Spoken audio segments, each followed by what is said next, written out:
إن الحمد لله نحمده ونستعينه ونستغفره ونعوذ بالله من شرور أنفسنا وسيئات أعمالنا. من يهديه الله فلا مضل له ومن يضلل فلا هادي له، وأشهد أن لا إله إلا الله وحده لا شريك له، وأشهد أن محمدا عبده ورسوله. يا أيها الذين آمنوا اتقوا الله حق تقاته ولا تموتن إلا وأنتم مسلمون. يا أيها الناس اتقوا ربكم الذي خلقكم من نفس واحدة وخلق منها زوجها وبث منهما رجالا كثيرا ونساء، واتقوا الله الذي تساءلون به والأرحام إن الله كان عليكم رقيبا. يا أيها الذين آمنوا اتقوا الله وقولوا قولا سديدا يصلح لكم أعمالكم ويغفر لكم ذنوبكم، ومن يطع الله ورسوله فقد فاز فوزا عظيما. أما بعد، فإن أصدق الحديث كلام الله جل جلاله، وخير الهدى هدى محمد صلى الله عليه وسلم، وشر الأمور محدثاتها، وكل محدثة بدعة، وكل بدعة ضلالة، وكل ضلالة في النار. أما بعد، فلا شك بأن موضوع النصيحة موضوع جامع شامل، وكل الدين جمعه النبي صلى الله عليه وسلم في هذه الخصلة التي بها تقوم الأمة وبها ترتفع، وبدونها وبدون النصيحة يكون هلاك الأمة، لأنه ليس فيها أمر بمعروف ولا نهي عن منكر. والنصيحة هي بالتي هي أحسن، للتي هي أقوم، ويشترط فيها الإخلاص، ويشترط فيها العلم بالموضوع الذي ينصح فيه الرجل أخاه، ويريد بذلك وجه الله سبحانه وتعالى، ألا وهو الإخلاص لله في القول وفي العمل. النصيحة c'est une qualité, c'est un moyen à travers lequel toute la Ummah, toute la religion d'Allah subhanahu wa ta'ala sera préservée. Et s'il n'y a pas de nasiha, et s'il n'y a pas le rappel, et s'il n'y a pas la critique dans un but noble, sans vouloir nuire à quelqu'un, ou à une personne, ou à un groupe, s'il n'y a pas de nasiha, toute la Ummah ira vers la destruction. Comme a dit Allah subhanahu wa ta'ala, lorsque le peuple d'Israël, ils ont abandonné le fait de recommander le bien et interdire le mal et le mauvais, ils ont mérité qu'ils soient châtiés par Allah subhanahu wa ta'ala. قال الله سبحانه وتعالى: لعن الذين كفروا من بني إسرائيل على لسان داود وعيسى بن مريم ذلك بما عصوا وكانوا يعتدون كانوا لا يتناهون عن منكر فعلوه لبئس ما كانوا يفعلون. Le peuple d'Israël, ils sont partis vers la dérivée et par la suite vers le châtiment d'Allah subhanahu wa ta'ala par le fait d'abandonner an-nasiha, le fait d'abandonner, le fait de recommander le bien et d'interdire le mal. Al-amru bil ma'roufi wal-nahyu 'anil munkar. Wal-amru bil ma'rouf wal-nahyu 'anil munkar, c'est un sujet qui est vaste et qui se fait dans plusieurs sujets, de plusieurs manières. Tout cela, le Nabi sallallahu alayhi wa sallam a englobé la religion d'Allah subhanahu wa ta'ala dans al-nasiha, le rappel. Comme a dit le Nabi sallallahu alayhi wa sallam, الدين النصيحة الدين النصيحة الدين النصيحة. Il a répété 3 fois sallallahu alayhi wa ala alihi wa sallam, vu l'importance de nasiha.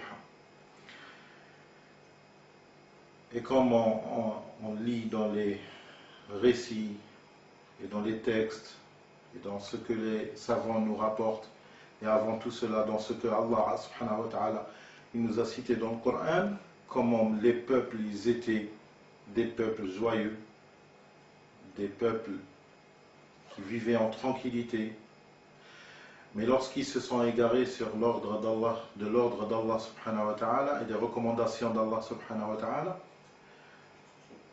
il leur a envoyé des gens qui font le rappel. À leur tête, les prophètes et les messagers. Il leur faisait nasiha, il leur faisait le rappel. Et selon les peuples, selon chaque peuple, certains ils ont écouté le rappel, ils ont suivi, d'autres ils n'ont pas suivi. Et ceux qui n'ont pas suivi, Allah subhanahu wa ta'ala, il nous a éternisé leur récit et ce qui leur est arrivé dans le Coran, lorsqu'il nous raconte sur les peuples qui se sont égarés, qui se sont rebellés sur le commandement d'Allah subhanahu wa ta'ala, et ils ont abandonné le fait de suivre ce dont les messagers sont venus leur rappeler. Alors Allah subhanahu wa ta'ala il les a châtiés, les a maudits. Ils ont mérité des punitions qui sont restées des exemples pour ceux qui viendront après eux, pour qu'ils se rendent compte que la volonté d'Allah subhanahu wa ta'ala c'est elle qui triomphera.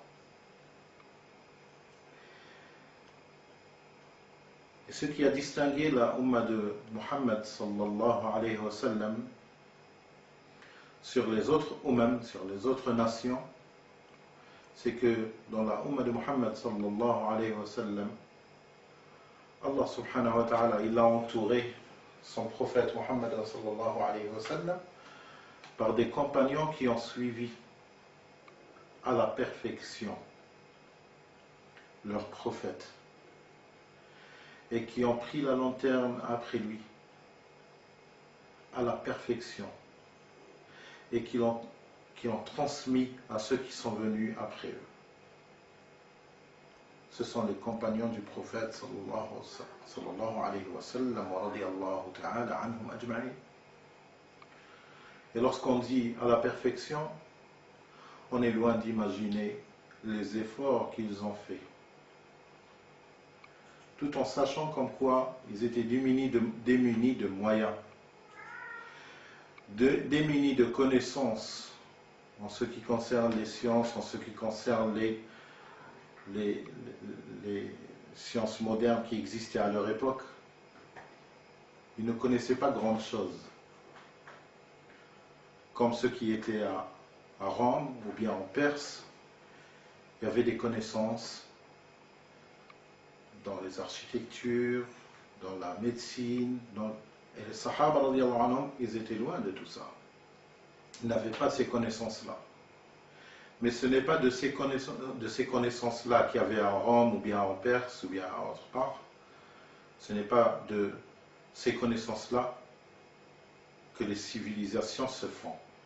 Car les Sahaba radiyallahu anhum, c'était une communauté qui n'a pas fabriqué des édifices, qui n'a pas fabriqué des murs et des monuments. Mais c'était une Ummah qui a fabriqué des hommes, qui a fabriqué des âmes, qui a fabriqué une réflexion sur comment marche le monde, comment marche la vie, d'où est-ce qu'on est venu et vers quoi on va partir. Ça, c'était la mission que les Sahaba radiyallahu anhum, ils ont écouté le prophète sallallahu alayhi wa sallam et ils ont compris. Après, tout leur a été facile par la suite, après qu'ils ont compris la morale de la vie, après qu'ils ont compris le but de leur existence, tawhidullahi subhanahu wa ta'ala, le fait d'unifier Allah subhanahu wa ta'ala et d'être un serviteur d'Allah subhanahu wa ta'ala, et non pas d'être serviteur à ses patients ou à une autre créature. Sahaba radiallahu anhum nous ont laissé des exemples à couper le souffle sur le fait de suivre le prophète sallallahu alayhi wa sallam, sur le fait de suivre ce que Allah subhanahu wa ta'ala nous a appelé à suivre et à faire. Ils nous ont donné l'exemple dans la sincérité et le fait d'être humble, et comment notre existence elle ne nous appartient pas à nous-mêmes pour nos propres profits, mais c'est pour un message à transmettre, et nous quitterons ce monde. Comme il a été rapporté selon Isa ibn Maryam alayhi salam, où il a dit comme quoi ce monde-là, c'est comme une passerelle. Traversez-la et ne vivez pas dedans ou dessus. Nous, en voyant une personne en train de construire une maison, il va dire cette passerelle-là, elle est mashallah, elle donne sur une vue, mashallah, très belle vue et tout. Je vais construire ici une villa ou bien une maison ou bien mon foyer. On va dire que c'est quelqu'un qui est insensé, quelqu'un qui a perdu la raison. Et pourtant, c'est ce que font la majorité des gens. Ils vivent dans ce monde-là en ayant, lorsqu'on les voit, lorsqu'on observe comment ils vivent et tout, c'est comme s'ils essaient de nous faire passer le message comme quoi, ça y est, c'est l'éternité, elle est ici. Alors que les Sahaba, radiallahu anhum, certains d'entre eux, lorsqu'ils rendent des visites à d'autres parmi eux, ils leur rendent des visites, ou bien des tabi'in, ils rendaient des visites à certains Sahaba, radiallahu anhum, ils voyaient leur maison, ils croyaient qu'ils étaient en plein déménagement. Pourquoi cela? Parce qu'il n'avait qu'un bout de tissu sur lequel il dort, et la majorité de son linge et tout regroupé dans un coin. C'était de cette sorte-là. Ça a fait des hommes que jusqu'à nos jours, on cite leur nom et on dit radiyallahu anhum, et Allah il les a agréés, et ils ont laissé des descendances, ils ont laissé des traces dans l'existence, alors qu'il y a plus de 1000 ans que c'est passé. Sahaba radiyallahu ta'ala anhum. On est loin d'imaginer comment ils ont compris la religion d'Allah subhanahu wa ta'ala. L'histoire de l'étrangérité de l'islam, le fait que l'islam deviendra étranger, comme a dit le Nabi sallallahu alayhi wa sallam, comme a rapporté l'imam Muslim dans son Sahih, dans son livre l'authentique, أن النبي صلى الله عليه وسلم قال بدأ الإسلام غريبا وسيعود غريبا كما بدأ فطوبى للغرباء. L'islam il a commencé dans une étrangérité. Il est venu, l'islam il est venu, et les gens, pour eux c'est insensé. C'est quoi l'islam? L'islam il t'appelle à ce que tu adores que le Créateur, subhanahu wa ta'ala, que tu ne mentes point, que tu sois droit, que des choses bien, que des choses bien. L'origine de ces choses-là, ils existaient chez les Arabes. L'origine de ces choses-là, ils existaient chez les Arabes. C'est chez les Arabes avant la venue de Mohammed sallallahu alayhi wa sallam. D'où leur respect à la Kaaba, d'où leur respect le fait de reconnaître que c'est Allah subhanahu wa ta'ala le créateur des cieux et de la terre. Tout ceci démontre comme quoi ça existait. Les bonnes mœurs, il existait chez Ahl al-Jahiliya. Il y a des exemples à couper le souffle. Mais avec le temps, les choses disparaissent. Pourquoi? Parce que les gens ils ne sont pas livrés à eux-mêmes seulement. C'est à eux de vivre et c'est fini. Non. Comme a dit le Nabi sallallahu alayhi wa sallam, les gens ils ont été créés sur le fitra. Sur le fitra, sur le fait d'être propre dans ses mœurs, d'être propre dans la ibadah, d'être propre, de reconnaître l'unicité d'Allah subhanahu wa ta'ala, de tawhid d'Allah subhanahu wa ta'ala. Tout ça, les gens, c'est ça la fitra. Les gens, ils naissent avec ça. Regardez seulement les enfants lorsqu'ils naissent, lorsqu'ils grandissent à peine, 1 an, 2 ans, 3 ans, pas de vice. Pas de dégradation. Pas de adab égaré. Rien du tout. Au contraire, personne ne peut dire que cet enfant, je le déteste et tout. Pourquoi? Parce que c'est quelqu'un. Je supporte pas, je l'aime pas. Non, pourquoi? Pourquoi? Parce que cet enfant, il vit toujours sa période de fitra. Il n'a pas encore l'assimilation des vices que le shaytan lui apportera par la suite. Plus la personne elle grandit, son cerveau il s'ouvre, lorsqu'il s'ouvrira, le shaytan à ce moment-là, il viendra et il détournera les vérités, il détournera des choses, la conception de fitra, il la détournera en sa faveur. Alors le Nabi sallallahu alayhi wa sallam يقول كل مولود يولد على الفطرة كل مخلوق خلق على الفطرة خلق على خلق حسن لكن dans un hadith le Nabi sallallahu alayhi wa sallam il nous explique فاجتالتهم الشياطين. Les shayatins ils viennent, chacun il tire cette personne-là d'un côté. Chaque shaytan il vient, il tire cette personne-là vers le mensonge, l'autre il vient, il tire vers les passions, l'autre il vient, il tire vers les égarements sur tous les genres. Et chacun il aura des égarements connus sur lui. Mais Allah subhanahu wa ta'ala ne nous a pas laissé ainsi, livrés à nous-mêmes, sans protection, sans rien du tout. Après, il y aura des personnes qui aimeront, qui vont assimiler, qui vont absorber ces vices présentés par le shaytan, et d'autres vont être hésitants vers la droiture. Aujourd'hui, ils tombent dans un égarement, demain ils se rattrapent, après ils retombent dans un autre égarement, le lendemain ils se rattrapent, et ainsi de suite. Cette personne-là, elle est hésitante. Et d'autres personnes, ils ouvrent l'écoute, lui, à ce qu'Allah subhanahu wa ta'ala a dit. Et il nous a appelés à suivre.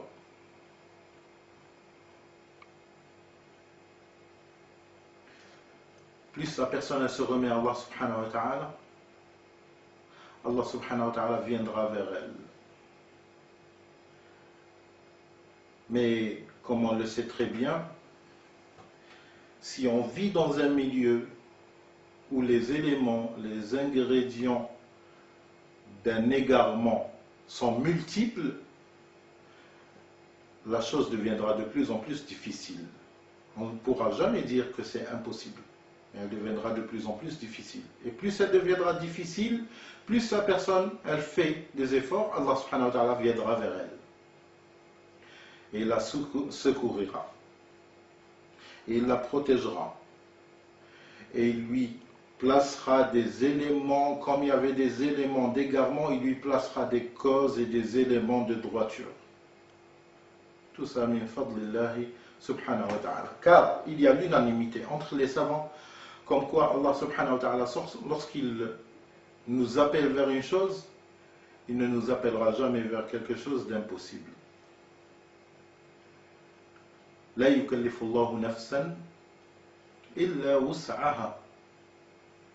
ونحن في وسعنا في أن نسمع خطاب الرب سبحانه وتعالى وخطاب النبي صلى الله عليه وسلم ونتبع سنة النبي صلى الله عليه وسلم.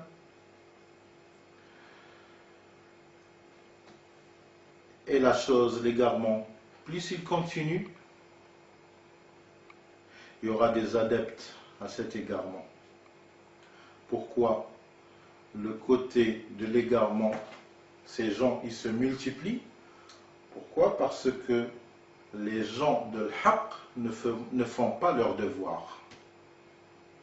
Ne font pas leur devoir qui est an-nasiha, le rappel, al-amr bil ma'rouf wa nahy anil munkar.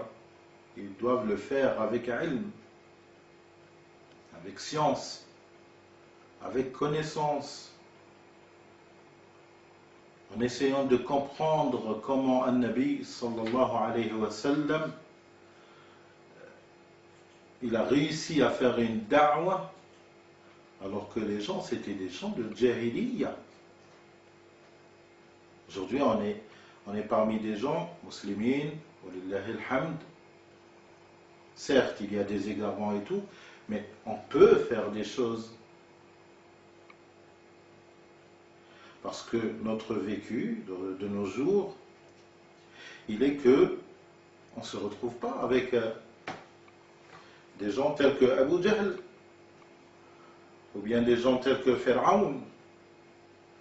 On se trouve avec des gens, quoi qu'on voit leur délire, quoi qu'on peut dire, mais on devra toujours se poser la question, est-ce qu'on a essayé de leur transmettre, est-ce qu'on a essayé de leur faire parvenir le message, est-ce qu'on a essayé de leur tendre la main? Peut-être qu'ils voudront suivre la vérité. La majorité des gens, on trouve des gens qui sont dans des égarements multiples, des alcooliques, des drogués et tout. Des fois, il se trouve qu'on se trouve en face de ces gens-là, pour X ou Y raison, et on va vers eux. On trouve premièrement on trouve le respect. Le respect, ils nous respectent, c'est déjà assez bien. On leur parle de din, de l'iman, on trouve qu'à peine ils vont pleurer. On leur parle de leur délire, comme quoi ce n'est pas du bien. On trouve comme quoi ils n'ont pas envie, ils ont tellement envie de changer, ils ont tellement envie de quitter. On sort avec quoi comme conclusion? Comme quoi on est fautif. On est fautif, on n'a pas transmis. On n'a pas fait notre devoir. Et si chacun il va dire que je ne vais pas aller tout seul, je ne vais pas faire ceci, c'est trop dur, c'est trop grave et tout, ça nécessite de la science, je ne sais pas, ça nécessite de la hikmah et tout. On déduira comme quoi tous ces motifs que je viens de citer, ça fait partie des ruses de Shaitan. Pourquoi cela? Parce que celui qui dit comme quoi je ne peux pas parler avec eux, c'est des gens qui sont dans le délire, c'est des gens qui sont dans la drogue, c'est des gens qui sont dans l'alcool, c'est des gens qui sont dans une liste interminable. On trouve que celui qui se voit faible à affronter ces gens, on le trouve d'un autre côté comme quoi il est fort pour affronter ses frères et ses sœurs qui sont dans le din. Et ceci nous démontre, et c'est la preuve évidente, comme quoi c'est Shaitan qui tire les ficelles. Comment? Moi je crois en Allah subhanahu wa ta'ala, j'aime le prophète sallallahu alayhi wa sallam, et ce n'est pas une chose qui est à banaliser. Ce n'est pas une chose qui est à banaliser. Un homme il est venu voir le prophète sallallahu alayhi wa sallam, et il lui a dit, Ya Rasulallah, as'aluka murafaqataka fil jannah. Je te demande que tu me fasses un dua, que je sois avec toi au paradis. Le prophète sallallahu alayhi wa sallam, regardez le din, comment il est simple. Il lui a dit, et qu'est-ce que tu as préparé pour le paradis? Qu'est-ce que tu as préparé pour le paradis? L'homme, Il répond, pas grande chose, sauf que j'aime Allah et je t'aime, prophète d'Allah, je t'aime. Al-Nabi sallallahu alayhi wa sallam, qu'est-ce qu'il lui a dit? Il lui a dit, l'homme sera avec ceux qui aiment يوم القيامة. قال أسألك مرافقتك في الجنة. قال وما أعددت لها؟ قال ليس كبير شيء سوى أني أحب الله ورسوله أحب الله ورسوله. قال النبي صلى الله عليه وسلم المرء مع من أحب المرء مع من أحب. Une réponse comme celle-là, est-ce qu'elle ne veut pas te motiver à ce que tu suives le Nabi sallallahu alayhi wa sallam dans sa salat, dans sa propreté, dans sa pureté, ne serait-ce que d'essayer d'arriver, d'essayer de suivre à la perfection. Et c'est le but, c'est ce que c'est vers quoi nous a appelé un Nabi sallallahu alayhi wa sallam. Il sait très bien, un Nabi sallallahu alayhi wa sallam, ce n'est pas quelqu'un qui nous veut du mal. Allah subhanahu wa ta'ala qabla dhalik, ce n'est pas quelqu'un qui nous veut du mal. Ce n'est pas quelqu'un qui nous impose une chose qui est devenez pareil que mon prophète. Ça c'est une chose qui est énorme. C'est pour cela un Nabi sallallahu alayhi wa sallam nous a expliqué que lorsque Allah subhanahu wa ta'ala a dit قل إن كنتم تحبون الله فاتبعوني يحببكم الله ويغفر لكم ذنوبكم. Ceux qui prétendent qu'ils aiment Allah, alors qu'ils suivent le prophète sallallahu alayhi wa sallam, alors Allah les aimera, il leur pardonnera et leur pardonnera leurs péchés. قل إن كنتم تحبون الله فاتبعوني فاتبعوا الرسول صلى الله عليه وسلم فاتبعوني يحببكم الله ويغفر لكم ذنوبكم. Maintenant, le fait de suivre un Nabi sallallahu alayhi wa sallam, on sait très bien que ça ne viendra pas du jour au lendemain. Certaines personnes, ils sont moins remplis d'impureté que d'autres. Et lorsque Allah subhanahu wa ta'ala voudra le changement d'une personne, la personne changera. Et ce n'est pas une histoire d'années ou bien une histoire de mois. Il se peut que la personne elle change par quelque chose qui est dans les cœurs, une pureté. Les cœurs se sont nettoyés par la volonté d'Allah subhanahu wa ta'ala. Et parce que Allah subhanahu wa ta'ala, il a vu de cette personne-là la sincérité, c'est une affaire de minutes ou bien de secondes. Essayons de voir l'histoire de Moussa alayhi salam avec Sahara, avec les sorciers. Lorsque Pharaon, la'anahu Allah, qu'Allah le maudisse, il a appelé à ce qu'on me réunisse les meilleurs des sorciers. Et nous on sait très bien, nous en tant que musulmans, on sait très bien qu'un sorcier déjà, il ne peut être sorcier qu'en ayant fait des pactes avec les démons et les diables, les shayatin. Alors comment pouvons-nous imaginer les meilleurs des sorciers dans un entourage, dans un milieu, dans une société où la pureté, c'est un terme qui est méconnaissable, qui est inconnaissable. Comment pouvons-nous imaginer les cœurs de ces sorciers-là? Et pourtant, lorsqu'ils sont venus, avec toute leur méchanceté, avec toute leur agressivité, avec tout le mal qu'ils portaient, il a suffi qu'ils voient les signes d'Allah subhanahu wa ta'ala sur Moussa alayhi salam.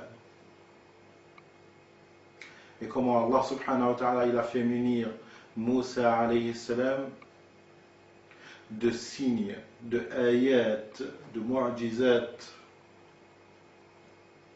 qui laissent la personne bouche bée, perplexe, libre entre elle et la vérité. Lorsqu'ils ont vu al-ayat, ils ont déclaré leur iman. Ils ont déclaré leur iman.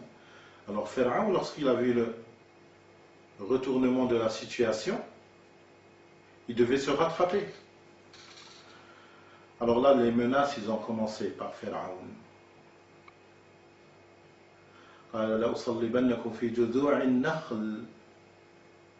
Je vais vous crucifier sur les palmiers. Et il leur a cité une liste de tortures. Qu'est-ce qu'ils ont répondu? La personne que son cœur il a été nettoyé par la volonté d'Allah subhanahu wa ta'ala. Qu'est-ce qu'elle a répondu? Iqdi ma anta qad innama taqdi hadi al-hayat ad-dunya. Fais ce qui est en ta possibilité. Fais-le. Nous torturer, nous crucifier, qu'il en soit ainsi. Mais sache que tu ne feras de nous ce que tu cites que dans ce monde-là. Regardez l'iman, subhanallah. L'iman, comment Allah subhanahu wa ta'ala, lorsqu'il veut que la personne touche la vérité et se purifie et se nettoie, comment la personne, elle déclare son iman et à quel niveau, ce que les savants ils appellent al-maqamat, les degrés de vérité que le cœur il a atteint, les degrés de suivi. Et c'est ce que les ulama ils ont éclairci dans beaucoup d'ouvrages. Parmi les meilleurs livres d'Ibn Qayyim al-Jawziyya, rahimahullah, Madarij al-Salikin, Bayna manazil Iyyaka na'budu wa Iyyaka nasta'in. Ce livre-là, Ibn al-Qayyim, rahimahullah, il cite combien il y a de maqam, combien il y a de degrés que le cœur il doit travailler. Et plus il travaille, plus la personne travaille ces degrés-là, plus il sera apte à ce que la personne elle acquiert la vérité et la lumière qui vient d'Allah subhanahu wa ta'ala. Al-iman nur, c'est une lumière. Al-ilm nur, c'est une lumière.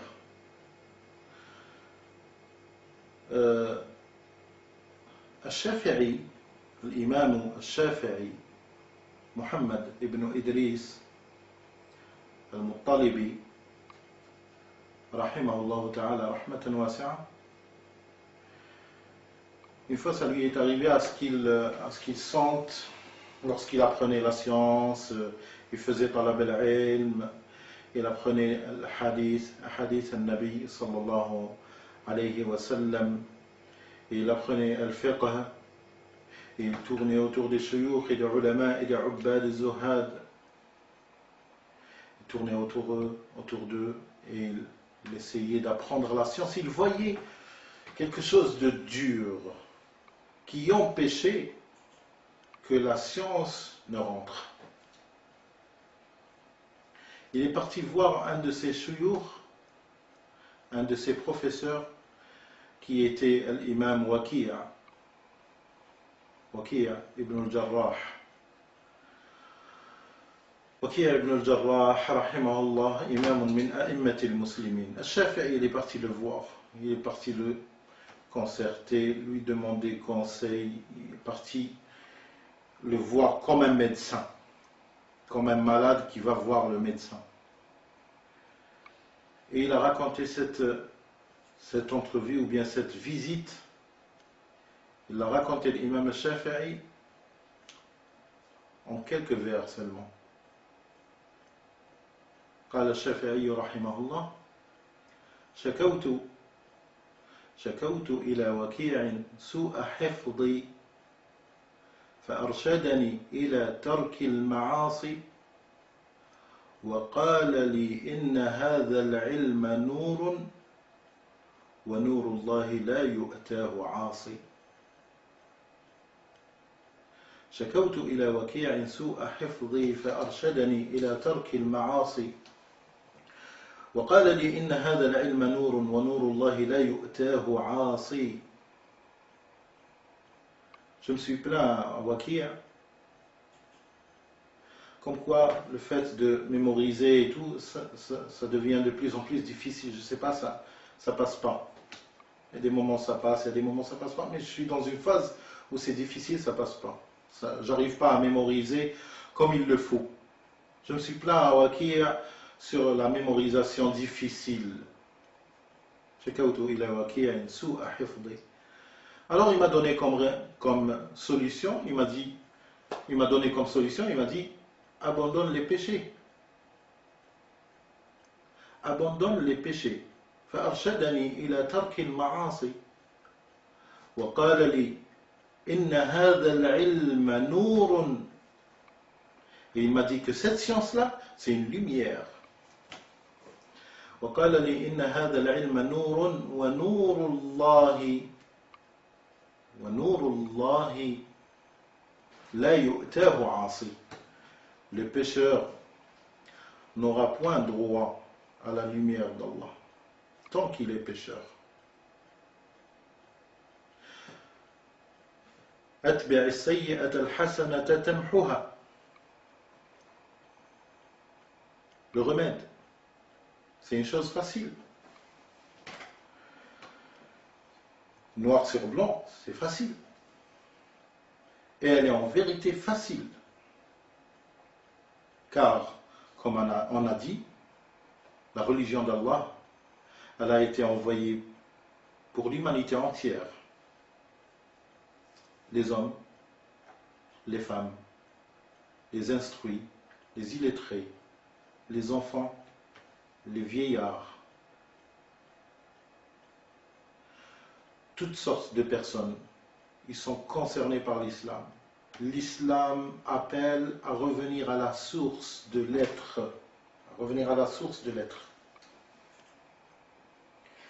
Mais comme on a dit, il y a des gens qui n'aiment pas que la pureté reste.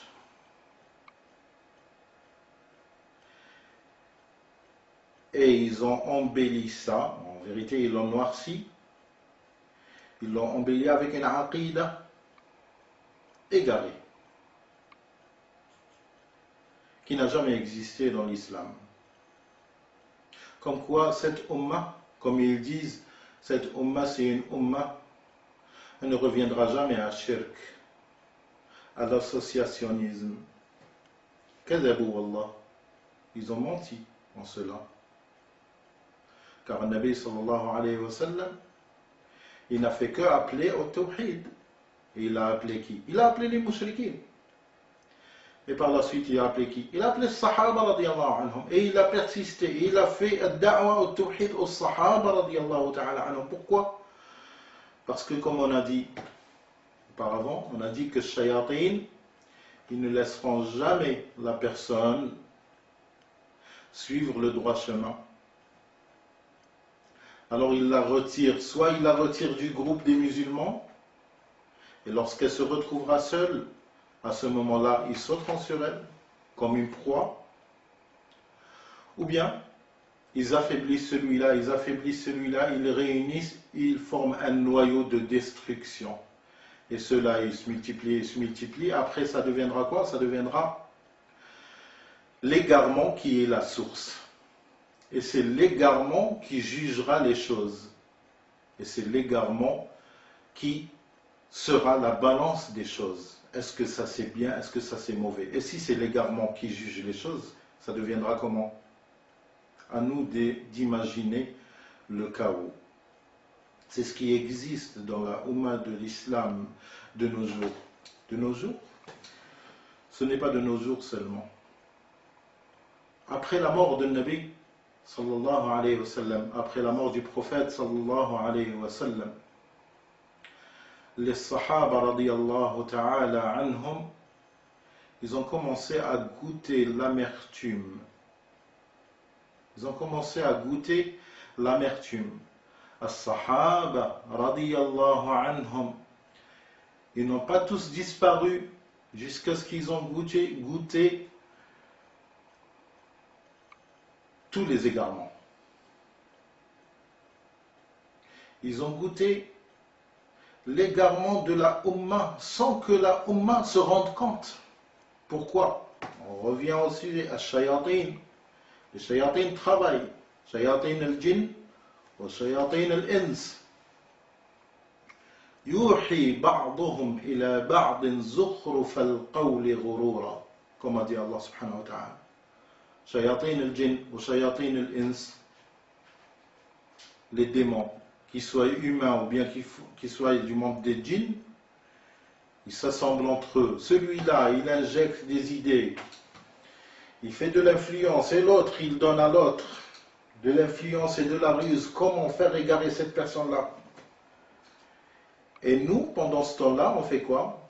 On mange, on dort, on travaille, on voit nos enfants, ils grandissent, on s'occupe de leur alimentation, on s'occupe de leurs vêtements, on s'occupe de leur scolarité, après la scolarité, le collège et tout, et après leur avenir professionnel, et après avec qui on va le marier, ou bien avec qui on va la marier, et ainsi de suite. Et pendant ce temps-là, les shayatin, qu'est-ce qu'ils font? Après, lorsqu'on se réveille sur la religion et tout, on va se réveiller et tout, on va se dire je me sens pas bien et tout, je sais pas, tout le monde dit n'importe quoi, tout le monde fait n'importe quoi. C'est tout à fait normal. On s'est oublié. Ça, c'est la personne qui se réveille. À ce moment-là, c'est elle qui dit. Ça, c'est la personne qui se réveille. Et qu'elle se réjouisse. Parce qu'elle a réussi à se réveiller. D'autres, ils ne se réveillent pas. D'autres, ils vont dire, mais qu'est-ce que tu veux? C'est ça, c'est la vie. Alhamdulillah, masha'Allah, on va bien, masha'Allah. On va bien, masha'Allah, et pour les frères et tout, la barbe, elle se rétrécit, on va bien, masha'Allah. Et après, on est arrivé à un stade, à un niveau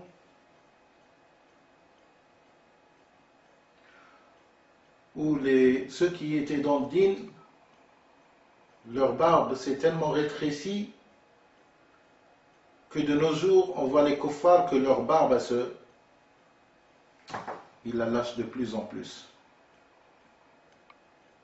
Comment on est arrivé à ça?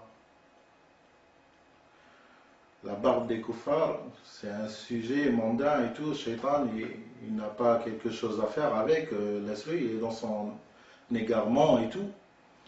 Mais le mu'min, comme a dit Cheikh Abdelkarim al-Khadayyar, il a dit, lorsque les ciseaux ils rentrent dans la barbe, ils sortiront plus jamais. La sagesse des ulama, les savants, comment ils voient les choses.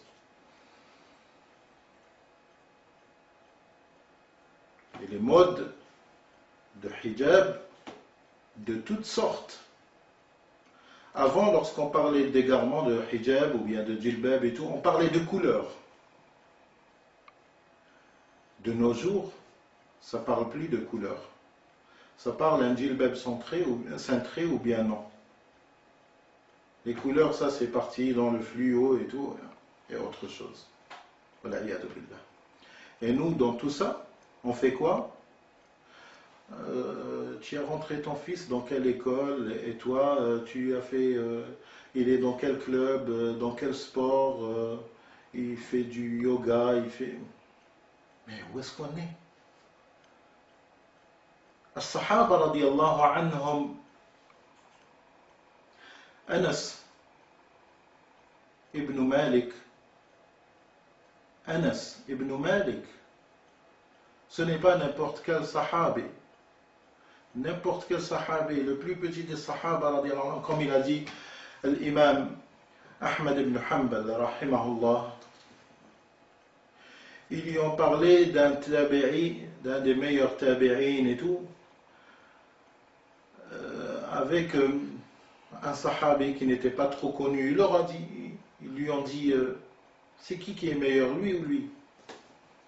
L'imam Ahmad, rahimahullah, il leur a dit, comme s'il leur a dit, vous allez bien? Vous êtes malade?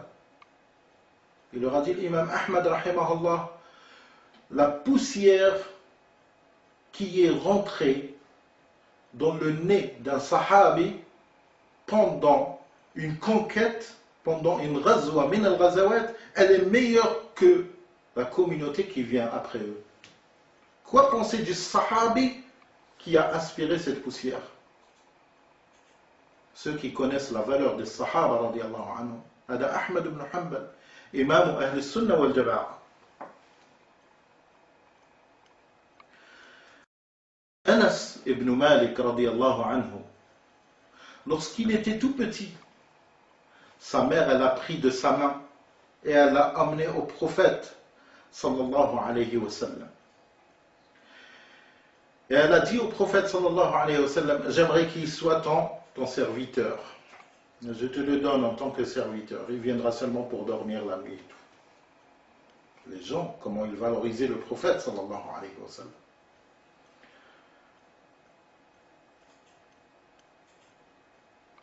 Anas ibn Malik radiallahu anhu, il a dit, j'ai été au service de Nabi sallallahu alayhi wa sallam 10 ans. J'étais 10 ans au service du prophète sallallahu alayhi wa sallam. Je ne l'ai jamais entendu, serviteur, c'était un serviteur. Je ne l'ai jamais entendu, il n'a jamais entendu le prophète sallallahu alayhi wa sallam, il a dit, je ne l'ai jamais entendu sallallahu alayhi wa sallam me dire, pourquoi tu as fait ça ou bien pourquoi tu n'as pas fait ça. Et il n'a jamais tapé un Nabi sallallahu alayhi wa sallam quelque chose avec sa main.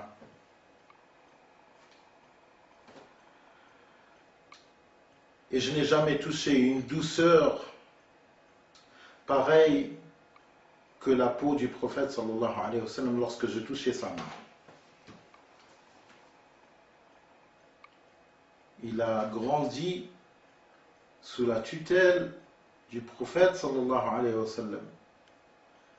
Shaykhuhu al-Nabi sallallahu alayhi wa sallam. Ce n'est pas quelqu'un sur lequel on va se diverger et tout, ou bien on va dire non, son cheikh et tout, ils ont parlé sur lui, tu sais, non, c'est Rasulullah sallallahu alayhi wa sallam. Et Anas ibn Malik, c'est le tilmid de Nabi sallallahu alayhi wa sallam. Y aurait-il une divergence entre nous? Non, j'espère que non. Alors pour voir l'étrangérité de l'islam, quand est-ce que ça a commencé à ce que l'islam il devient étranger, à ce que la Ummah change, c'est à l'époque de Anas ibn Malik. Anas ibn Malik, après la mort du prophète sallallahu alayhi wa sallam, il est parti vivre fi bilad al-Sham. Il est parti vivre fi bilad al-Sham, la Syrie et tout. Il est parti vivre là-bas. Anas ibn Malik, radiyallahu ta'ala anhu. Il avait des élèves. Parmi les meilleurs de ses élèves, il y en a tellement. Mais celui que peut-être la majorité d'entre nous connaissent, c'est l'imam al-Zuhri, Muhammad ibn Muslim, ibn Shihab al-Zuhri, qui lui-même était le professeur de l'imam Malik, rahimahullah, à laquelle elle appartient l'école juridique, al-Malikiyya. Al-Zuhri, une fois il est rentré voir Anas ibn Malik, il est rentré le voir dans sa chambre, le voir, élève, professeur, élève. Il rentre le voir Après, il trouve Anas ibn Malik dans son coin en train de pleurer, en sanglots. Il pleurait, Anas ibn Malik. Az-Zuhri se demande, qu'est-ce qui met notre cheikh dans cet état-là? Il va, il lui pose la question, Ma yubkika ya imam? C'est quoi qui te fait pleurer ainsi? L'imam Anas ibn Malik, qu'est-ce qu'il répond? Il lui a dit, la Ummah, je ne reconnais plus rien de ce que les gens ils font dans leur ibadat, si ce n'est le fait qu'ils se dirigent vers le Qibla. La salat, je ne reconnais plus rien. Ils ne se mettent pas en rang, ils ne se collent pas les épaules. Pour lui, c'était la débandade. Pour Anas ibn Malik, ils ont abandonné une chose, le suivi dans un pilier tel que la salat. Cela veut dire que autre que la salat ne pose même pas la question. Ainsi, d'autres sahaba radiyallahu anhum. قال الإمام البخاري رحمه الله تعالى حدثنا محمد بن كثير قال أخبرنا سفيان قال حدثنا الأعمش عن زيد بن وهب رضي الله عنه قال حدثنا حذيفة بن اليمان قال حذيفة بن اليمان قال الصحابي رضي الله تعالى عنه قال حدثنا رسول الله صلى الله عليه وسلم حديثين رأيت أحدهما وأنا أنتظر الآخر. رأيت أحدهما. Le prophète sallallahu alayhi wa sallam nous a rapporté deux hadiths. J'ai vu un d'entre eux et je suis en train d'attendre le deuxième. حدثنا أن الأمانة النبي صلى الله عليه وسلم il a appris aux sahaba radiyallahu anhum que l'amana, le dépôt, l'amana, elle a été descendue sur la racine des cœurs des hommes, c'est-à-dire dans le fin fond des cœurs. أن الأمانة أنزلت أو نزلت في جذر قلوب الرجال ثم علموا من القرآن ثم علموا من السنة. Après que l'amana s'est installée dans le fin fond, dans la racine des cœurs des hommes, après ils ont appris le Coran et ils ont appris la sunna du prophète sallallahu alayhi wa sallam. وحدثنا, le deuxième hadith, وحدثنا عن رفعها, comment la amana, elle va se retirer de la racine des cœurs des hommes. Il nous a raconté comment la amana, elle va se retirer, elle va s'enlever de la racine des cœurs des hommes. وحدثنا عن رفعها, قال, comment elle va se soulever cette amana, comment elle va se retirer, comment elle va quitter les cœurs. قال ينام الرجل النومة فتقبض من قلبه. L'homme il dort la nuit, il dort, il se réveille, pendant qu'il dormait la amana s'est retirée de son cœur.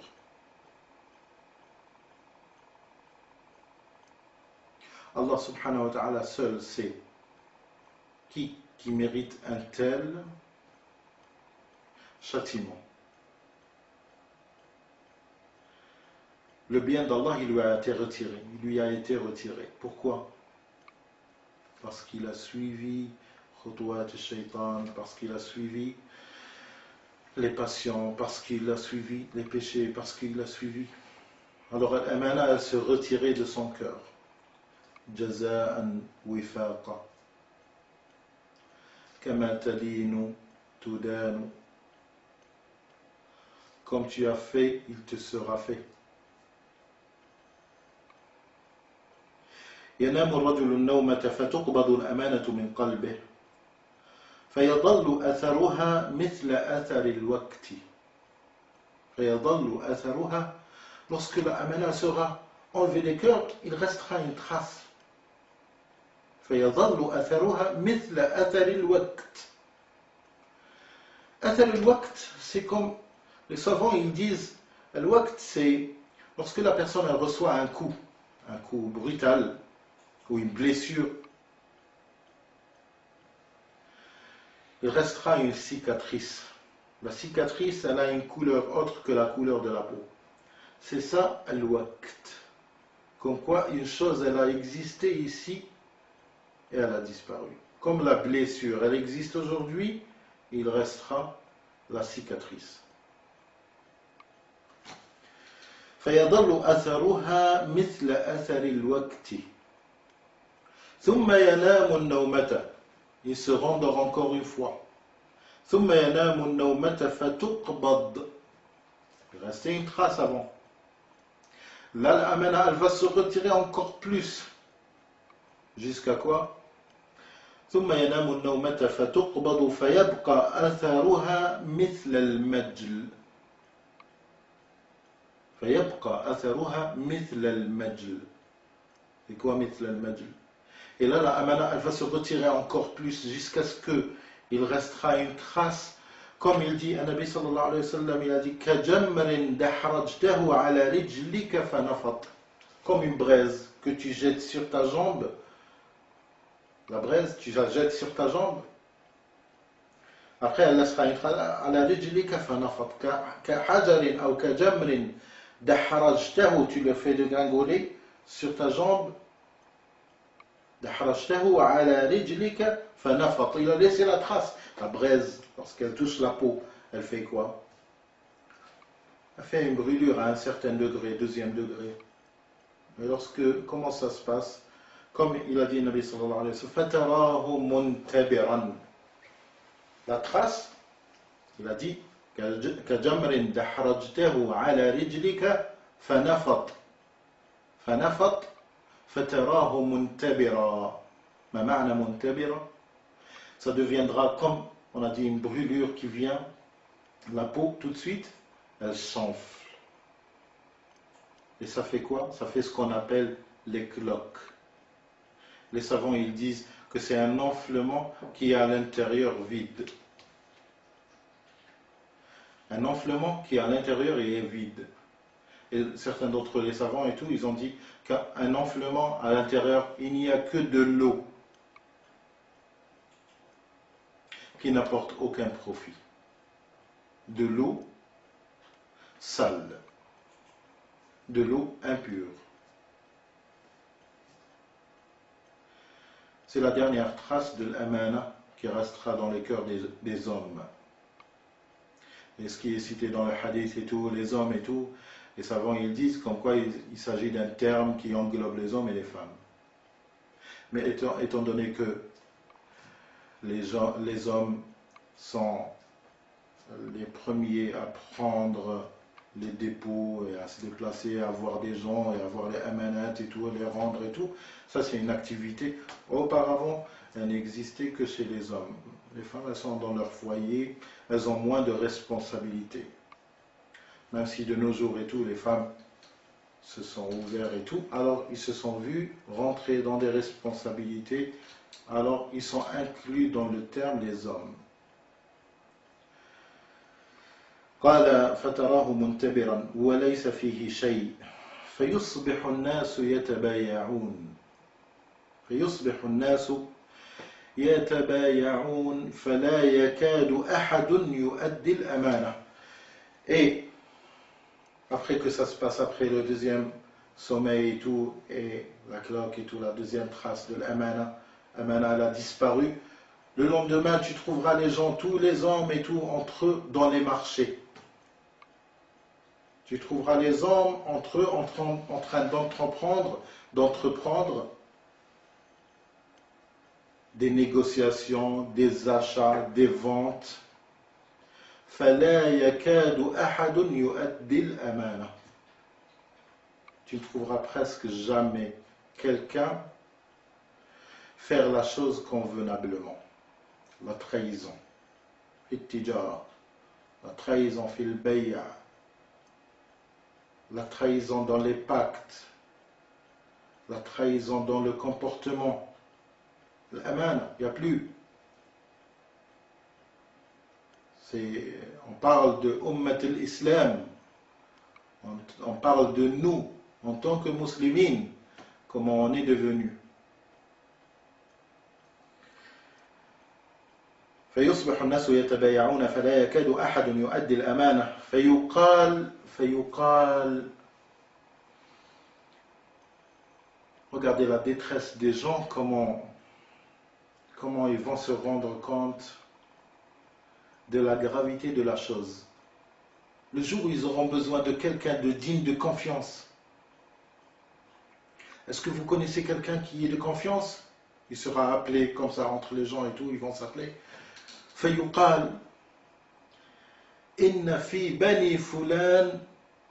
بني فلان رجلا أمينا. Il sera dit ainsi, il y a dans telle tribu, il y a dans tel pays, à ce qui paraît, il y a un homme qui est digne de confiance. Tellement parmi eux, il n'y en a plus. C'est un besoin. Le sujet de confiance, c'est un besoin. C'est une nécessité. Alors à ce moment-là, ils vont se rendre compte que parmi eux, il n'y a personne de confiance. Alors quoi? Alors ils sont partis chercher ailleurs. Est-ce qu'il y a quelqu'un de confiance? Oui, on a entendu quelqu'un, à ce qui paraît, il y a quelqu'un de confiance. Et tout ça, c'est Hudhayfa ibn al-Yaman radiyallahu anhu, il nous raconte. ويقال للرجل ما أعقله وما أظرفه وما أجلده. Et il sera dit sur un homme, là il y a le ta'dil qui vient, tazkiyat. Et tazkiyat, il commence. يقال للرجل ما أظرفه. Combien il est quelqu'un de posé. Ma a'qala, c'est quelqu'un tellement de sage.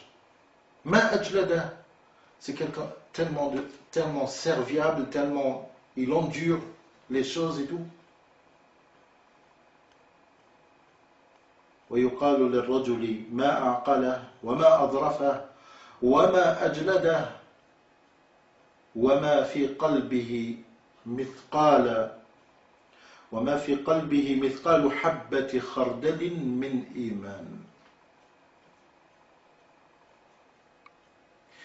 Et dans son cœur, on ne trouve même pas l'équivalent d'un atome ou bien d'une graine de moutarde, de foi. Ainsi, ils l'ont qualifié. Combien il est sage, combien il endure les choses, combien c'est quelqu'un de dur, quelqu'un, mashallah, quelqu'un de... Mais en vérité, il n'a même pas un atome de foi dans son cœur.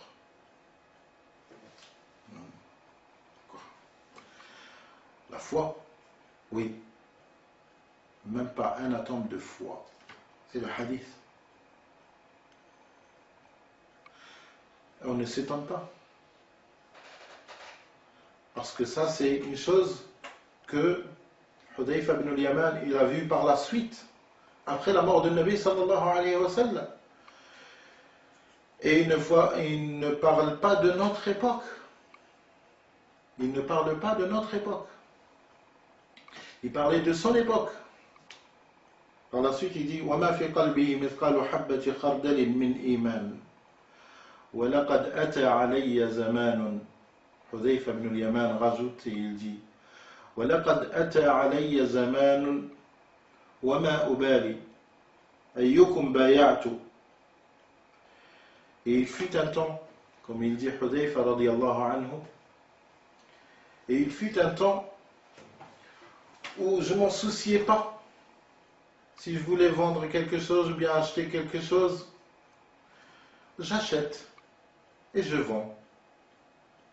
Si c'était un musulman avec lequel j'ai fait ce contrat, et il y aurait un petit litige, son islam, il va me le ramener.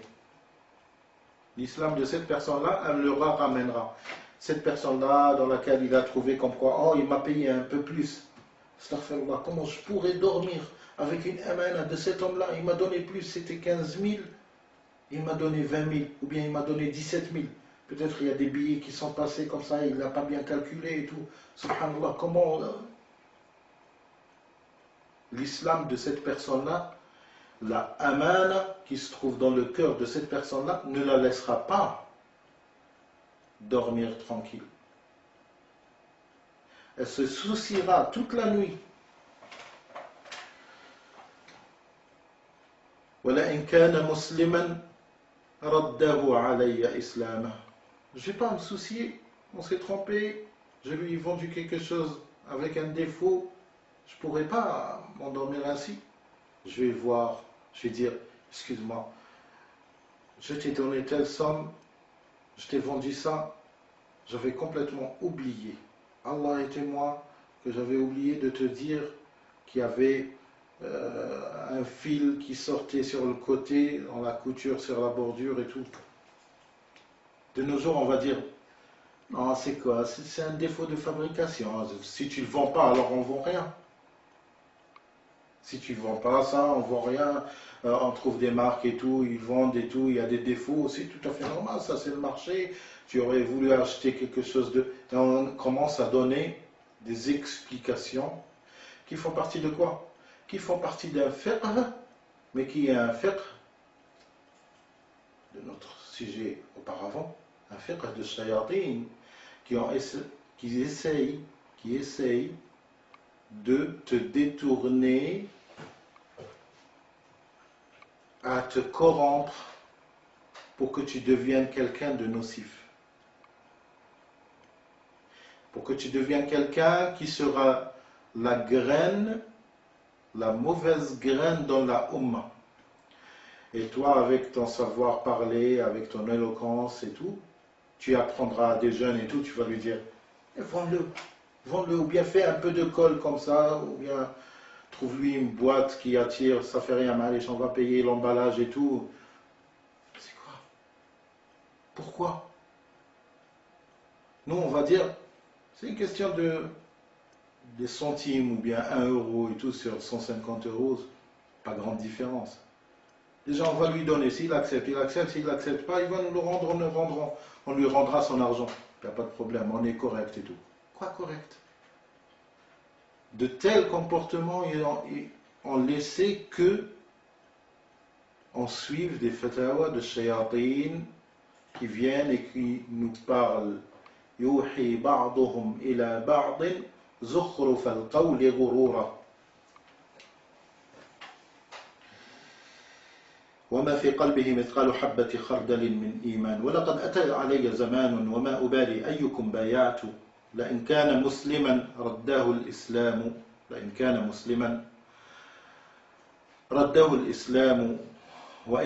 نصرانيا رده علي ساعيه.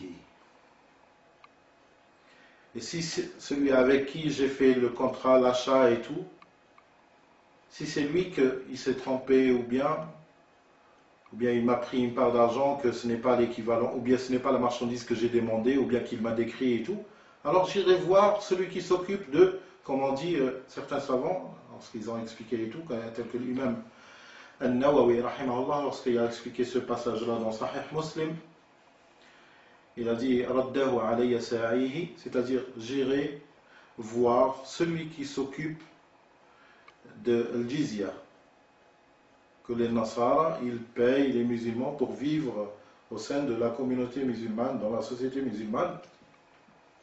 Ils doivent donner al-jizya.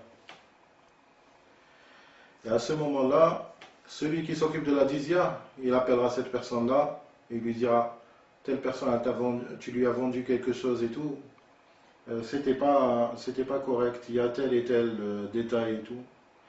Ce Nasrani, qu'est-ce qu'il va faire, qu'est-ce qu'il allait faire à l'époque, lorsqu'il vivait parmi les musulmans et tout, qu'est-ce qu'il allait faire? Automatiquement, il va rendre, ou bien il va annuler l'achat, ou bien il va corriger, mettre fin à ce litige. Alors à ce moment-là, tout rentrera dans l'ordre. Ainsi a dit Hudayfa ibn al-Yaman radiyallahu anhu, wa in kana nasraniyan raddahu alayya sa'ihi, fa amma al-yawma, Hudayfa ibn al-Yaman, c'est pas nous. Fa amma al-yawma, Hudayfa ibn al-Yaman rajoute et il dit, quant à aujourd'hui, de nos jours, فأما اليوم فما كنت أبايع إلا فلانا وفلانا. Mais de nos jours, je ne fais des achats et des ventes qu'avec telle personne et telle personne. Parmi les musulmans, il y a les Sahaba, à l'époque, ce n'était pas le dernier des Sahaba, Hudayfa ibn al-Yaman. C'était pas Abu Tufayl, parce que Abu Tufayl, les savants, ils disent comme quoi c'était le dernier des Sahaba qui s'est éteint. Radiallahu ta'ala anhum ajma'in. Alors Hudayfa, ce n'est pas Abu Tufayl, pour dire comme quoi, ouais, mais il ne parlait pas. Hudayfa ibn al-Yaman, radiallahu anhu, قال فأما اليوم فما كنت أبايع إلا فلانا وفلانا. Pourquoi cela? Parce qu'il a vu qu'à son époque, l'amana c'était quelque chose de très léger, si elle existait, de très très léger. Hudayfa ibn al-Yaman. Ce hadith-là, il a été rapporté par البخاري ومسلم. البخاري في صحيحه ومسلم في صحيحه. فالحديث متفق عليه. حديث متفق عليه. الحديث رواه البخاري رحمه الله في 3 مواضع من صحيحه، في كتاب الرقاق وكتاب الاعتصام. والإمام مسلم كذلك رواه في صحيحه. Et là, il y a un détail important dans la science de hadith, c'est que la personne, lorsqu'elle dit rawahu muslim, fi kitab, ou bien fi qala al-imam muslim, bab, kada wa kada, chapitre tel et tel, que la personne sache que l'imam muslim, il n'a fait aucun chapitre dans son livre. Et il n'a fait aucun kitab dans son livre. L'imam muslim, son livre ne comportait pas de chapitres. Les chapitres, ils ont existé bien après la mort de Muslim rahimahullah. Certains imams, ils ont pris en charge ce livre-là, ils ont fait des chapitres, bab, kada wa kada. Ce n'est pas pareil que Sahih al-Bukhari. Sahih al-Bukhari rahimahullah, il a pris la peine et il a fait les chapitres pour chaque ensemble de hadiths.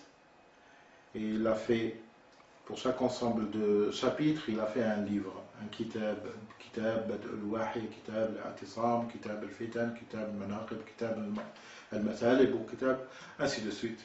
Tout son sahih, il est classé par chapitre. Et même les savants, ils disent que la science de l'imam al-Bukhari, rahimahullah, se trouve dans les chapitres. Se trouve dans les chapitres, dans les titres des chapitres. Là, peut-être la personne elle va dire Bab man kana kada wa kada. La personne elle le lit comme ça, mais toute la science elle se trouve dans le chapitre. نعم. هذا هو حذيفة بن اليمان زيادة على أنس بن مالك. Et les exemples ils sont multiples sur la souffrance des Sahaba radiyallahu anhum après la mort de Nabi sallallahu alayhi wa sallam. Alors quoi dire après eux? Quoi dire après as-Sahaba radiyallahu ta'ala anhum? C'est pour cela, comme ils disent les ulama, ils disent ma la yudraku kulluhu la yutraku julluhu.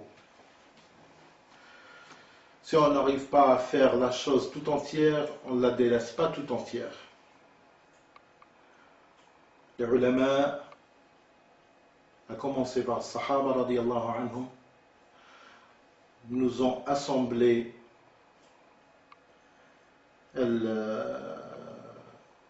hadith al-Nabi sallallahu alayhi wa sallam et la droiture. Et avant ça, Kitabullah. Kitabullah, bayna aydina. On devra revenir et se corriger. Et bi'idhnillahi azza wa jal, ceci a été le premier cours d'une série de cours. On essaiera d'apporter ce que les savants ils nous rapportent et ils nous disent et ils nous rappellent. Ça, c'est notre devoir. On ne se prétend pas savant, ulama. On est loin de ça. On est loin de là. Ce n'est pas notre but. Ce n'est pas notre but. Notre but, il est suffisant. Il est suffisant d'être les messagers des ulama. De transmettre ce que les ulama dignes de confiance. Ulama ahl sunnah. Ulama ahl sunnah. On ne va pas se diverger si on dit Cheikh Ben Baz, rahimahullah. Avant ça, on dit Muhammad ibn Abdul Wahhab, rahimahullah, wa a'immat al-da'wa. On dit Ibn Taymiyyah, Ibn al-Qayyim, rahimahullah, Ibn Rajab, ba'dahum.